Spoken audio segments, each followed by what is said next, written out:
Good morning, good afternoon, good evening, depending on what time you are watching this video. I am Professor Ruben Ramos, and this is another asynchronous class on superhero comic books in nowadays society.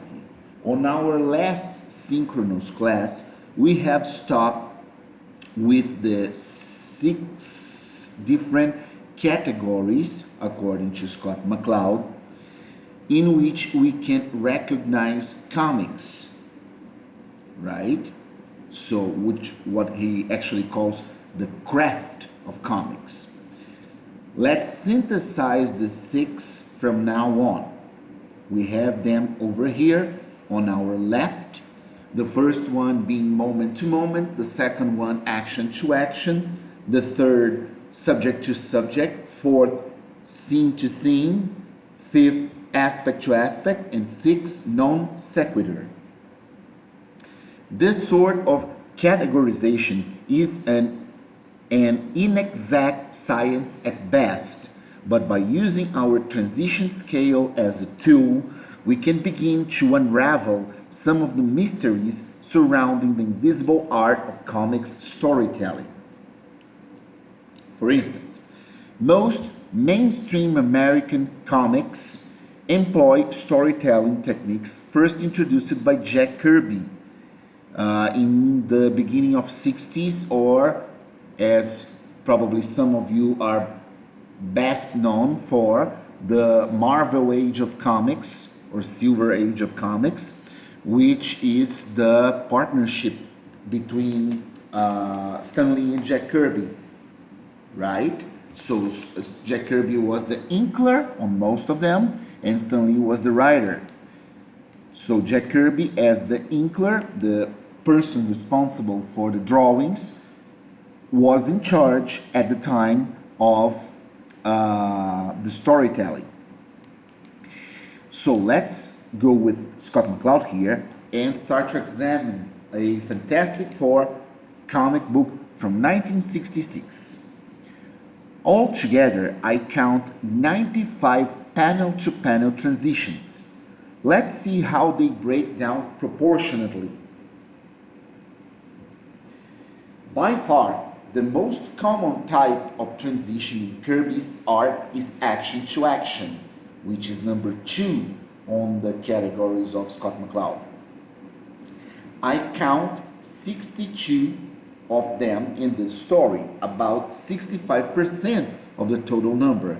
Here we have two famous Marvel comic characters. We have The Thing, one of the members of Fantastic Four, and Black Bolt from the Inhumans, and they are apparently engaging in a fight against each other, and we have the action to action.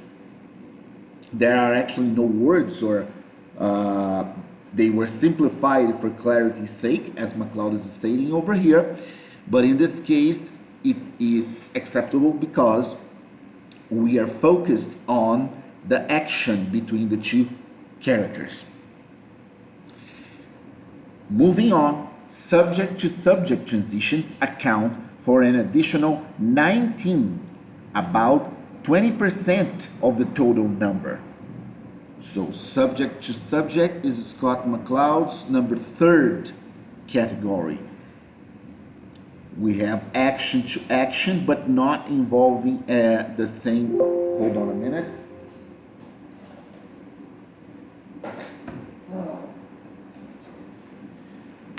I had some battery issues over here, but now they are figured. As I was trying to explain, let's go back to the theory on subject to subject, number 3. While in the idea, we have to notice that the degree of our involvement is necessary to render the meaningfulness of the transition. In that case, let's go back over here. Yes, subject to subject, we will only be able to understand what is taking place on the story from moment to moment, or in this case, subject to subject, when we fully understand the idea that because of the actions of a creature, which might be Dragon Man, I'm not sure, could be, there's gonna be an effect similar to an earthquake, or rather saying a destruction of the place, and people are desperate as a consequence of this first action. We have to use our involvement to understand fully what's taking place over here. And since all the remaining transitions are from scene to scene, we have the following breakdown. As a bar graph, it would look something like this. This emphasis on action-to-action storytelling suits most people's idea about Kirby. But is he unique in this respect?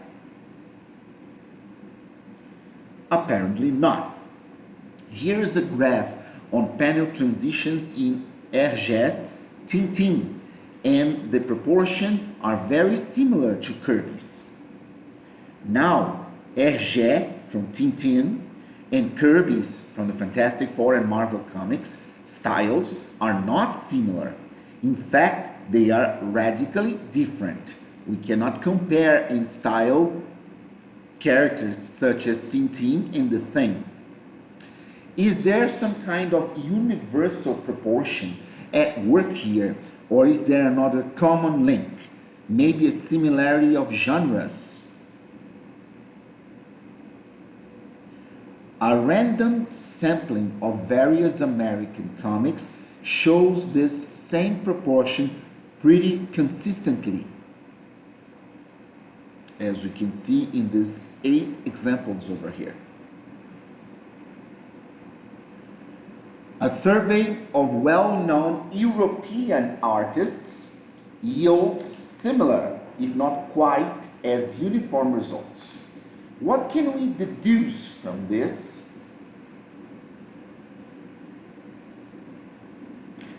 Are these types, respectively number 2, 3, and 4 of transitions, all anyone should need or should ever need to tell a story in comics?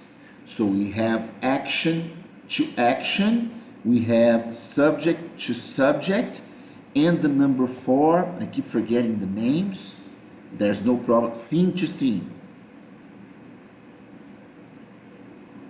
Okay, are only these 3 from all the 6 available the ones that are really necessary to tell a story in comics? If we choose to see stories as connected series of events, then the predominance of types 2 to 4 are easily explained. Types 2 to 4 show things happening in concise, efficient ways.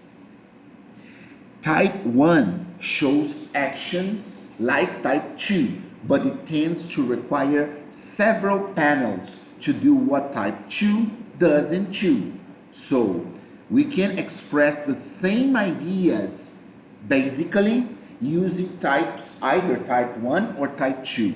The difference is type 2 is more economical. I would rather say more pragmatic than type 1, since it uses less panels. While in the 5th type, by definition, nothing happens at all. We can see, if we read the panels in comic book format, we see that something actually happens, but we have to interconnect with our cognitive ability, them, to reach out for a story. And of course, non sequiturs are unconcerned with events or any narrative purposes of any sort.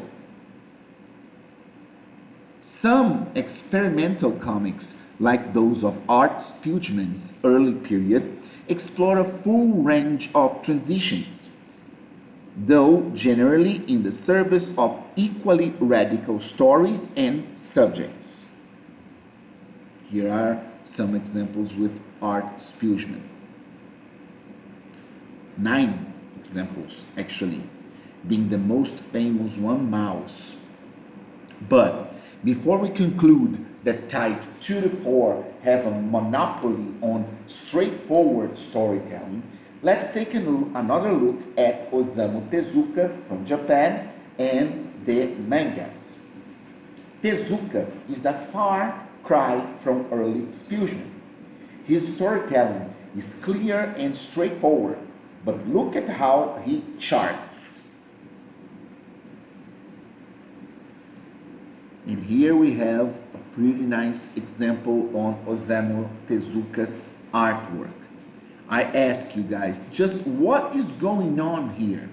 Can anybody here, by looking at this comic, understand the different styles that a manga or Japanese comic displays towards American comics or Western comics? Action to action transitions still dominate in Tezuka's work, but to a lesser degree. In fact, subject to subject transitions account for nearly as many as action, and this might be one of the reasons that mangas or Japanese comics are increasingly among comic book readers, because if you compare sales rates nowadays, you are going to see that mangas are potency. They are equaling the proportion on sales to American comics, and sometimes even surpassing them, depending on the title, author, character, publisher, and other aspects. But one of the things that might explain is that the Japanese comics use in an equal proportion not just action to action, but subject to subject transitions. And when we are talking about subject to subject transitions, we are forcing the reader in a good way to use a little bit more of his cognitive capacity to fully grasp the meaning on the story, what's going on, what's taking place. Here also we see our first examples of moment-to-moment transitions in Japanese comics. Though the later type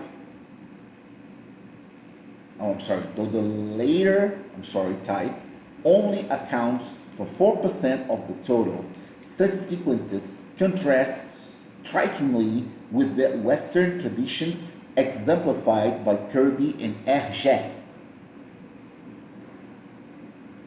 But most striking of all is the substantial presence of the fifth type of transition, a type rarely seen in the West. Let's go back to get the name properly. Going back. Aspect to aspect. So, another reason is that Japanese comics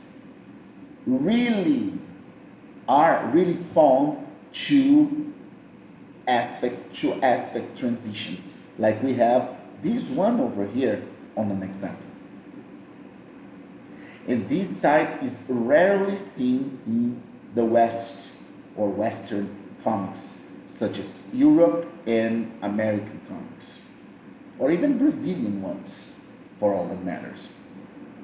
Aspect to aspect transitions have been an integral part of Japanese mainstream comics almost from the very beginning, Take a look at the details that we have over here and how the Japanese art is very fond to aspect. You can take a look on these three panels and you understand the scene composition, because we are going from a micro aspect to a huge or large aspect, which involves traditional house style in Japan, such as this one.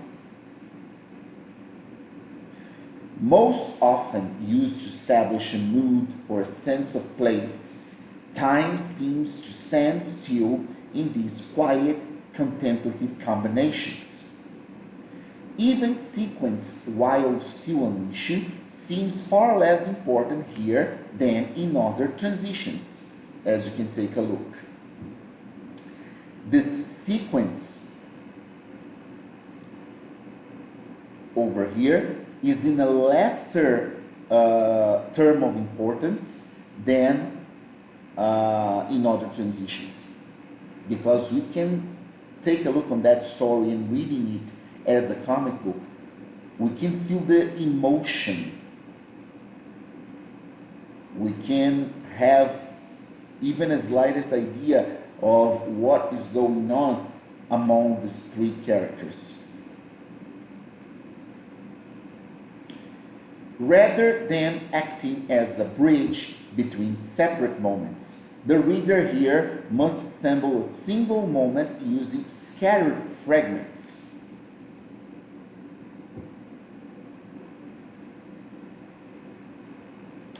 In examining several Japanese artists, we find similar proportions to Tezuka's, including a high incidence of the fifth type. Why? Here we have 6 examples with high incidence on the fifth type.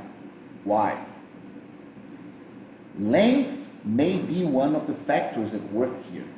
Most Japanese comics first appear in enormous anthology titles where the pressure isn't as great on any one installment to show a lot happening.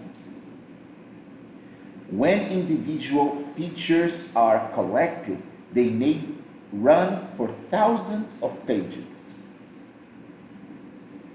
As such, dozens of panels can be devoted to portraying slow cinematic movement or to setting a mood. But I don't think longer stories are the only factor or even the most important one. I believe there's something a bit more fundamental to this particular East or West split. Comparing Hergé, Kirby, and Tezuka. I want you to take a good look on the first panel here on page 81. You may take several times from now until our synchronous class this Friday. And I want you to, let me decrease here, this panel is which one I'm talking about. I want you to take a good look over here and we will exchange some ideas regarding specifically this panel. For your attention, thank you so much, and I'll see you next synchronous class. See ya, bye-bye.